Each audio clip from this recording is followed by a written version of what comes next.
So next, having heard those exhortations from Chateau, the people will rise up, the people are the resistance, of course, and we need to build a movement in every country. And clearly that's a discussion that we're having, because it's only the people that are the resistance now. We're going to move on now to Aman. He's a worker activist, one of the leading members of Iran's Hekmatis party. Aman's been a member of Unison since the mid-1990s and is currently a member of UCU. So Aman, welcome, and over to you. Thank you very much. I'll try to follow Chateau and just be as brief as possible.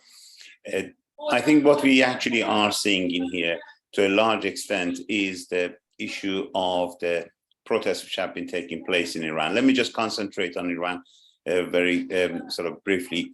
The situation in the country is one of larger scale protests. On average, over the last few years, we've had around 10 to 12 protest movements every day, if we count the year to be 365 days. Protests have been taking place across a variety of workplaces, spread across areas of teachers, nurses. In addition to factories, we have had it across the areas that you would tend to see not very much in many places. For example, pensioners coming out on protest movements, and wide and larger scale protests for a variety of issues. Probably the most important issue, which has been the center across the whole country, has been on the basis of life and standards of life. With a country that we have, at least officially, roughly over 40% inflation, inability to be able to pay for a variety of basic needs across the country. This has been one major issue. Issue of welfare is the second one. And obviously the situation of the government and its inability to be able to manage the scenario other than showing a repressive force. This has been the outcome of what we have been seeing in the country. There is one thing which probably makes it different, because I think insofar as living standards is concerned and protests taking place, that's probably not restricted to Iran at all. It's not only in the whole region, but we can see it now with the situation of economically everywhere else. These are growing, and polarization is becoming more and more across the whole, I think, most of the countries across the world. The situation in Iran and the difference probably between that and the other countries is the political consciousness, which is different. What we're seeing is larger scale formation of mass assemblies as a means of workplaces. In a country where unions and workers' organizations are effectively illegal, the general tendency that we see is that everywhere mass assemblies are being formed, and the people who work in that area or in that sector, they tend to get together and they make decisions to protest. And this is growing, what we call the movement of general assemblies. To a large extent, these tend to be formed into councils of workers in different workplaces, or even, as I said, within pensioners or within teachers and within nurses, etc. We see very similar pattern forming across the country. This has been the case, which has started several years ago, but what we have seen in the past year or year and a half is the growth of this movement. A growth of the movement that is actually forming a form of opposition, in the sense that it is not just the case that the state is incapable, but it's formation of an alternative to the state as it is. And the call for these assemblies or councils, or if you like to refer to the old Russian name of Soviets in a way, are being actually propagated much, much more than ever before. There is one other issue which is in Iran, which is probably different from some other countries in the region, is the case that nobody has any doubt that the fault is laying all the time with the issue of the state. Anything that goes wrong or anything which is not acceptable, automatically everybody says the problem is that of the state. It's the Islamic Republic which is at fault. And this shows itself in all sorts of areas, whether we're looking at the payment of salaries, lack of welfare, to anything else. This is the norm across the society. Perhaps this makes Iran one of the only countries where you don't have to expose the state. The state is automatically exposed, and everybody knows this, and it happens everywhere. Everybody knows the fault is with the state. It's the case of the ability to be able to push the state back, which is the major issue. Insofar as the work of the Islamic Republic is concerned, probably you all are aware of all the talks that is talking about the nuclear issue of the contacts, and obviously the meeting which has been taking place in Vienna and other places, trying to find out a way to manage, or what they call to rein in, the Islamic Republic with the issue of the building of atomic bomb or any form of atomic energy. Now, this is a whole farcical insofar as the society is concerned. Let me tell you how it actually works in terms of the society. The society sees it in one way. They say, if it is the case that it is possible to reach some sort of an agreement that the economic embargo can be taken away, this is good news. But it's not seen as a good news from the point of view of the Islamic Republic reaching an agreement.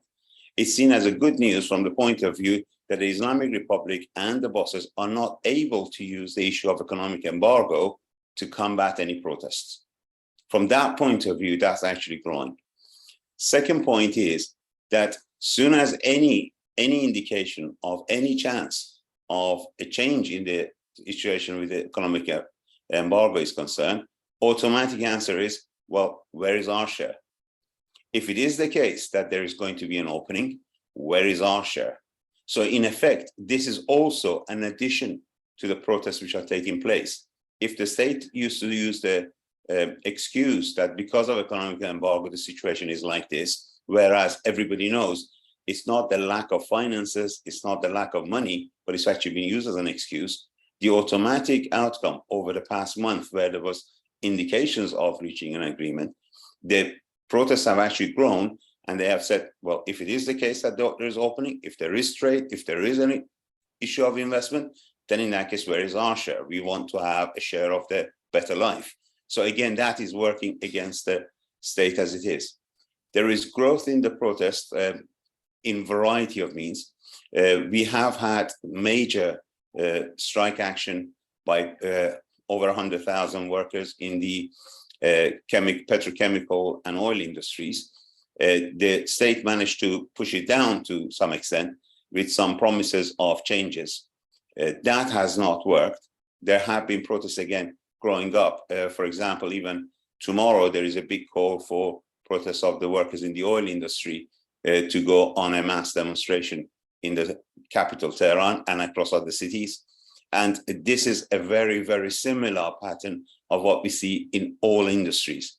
As I said, looking at sort of 10 to 12 protests taking place daily, the ability of the state to repress it is not very much. So there is a growth to the extent that even last week, the huge pressure was against the government for changes in terms of social status. Women in Iran are considered by the Islamic Republic to be not the second, not the third, probably the fifth rank in terms of citizenship. There have been protests, and they have pushed it back to the state that the government has currently said, well, anybody who decides to do anything about the issue of women is probably doing it on their own, and it's not something that the state wanted.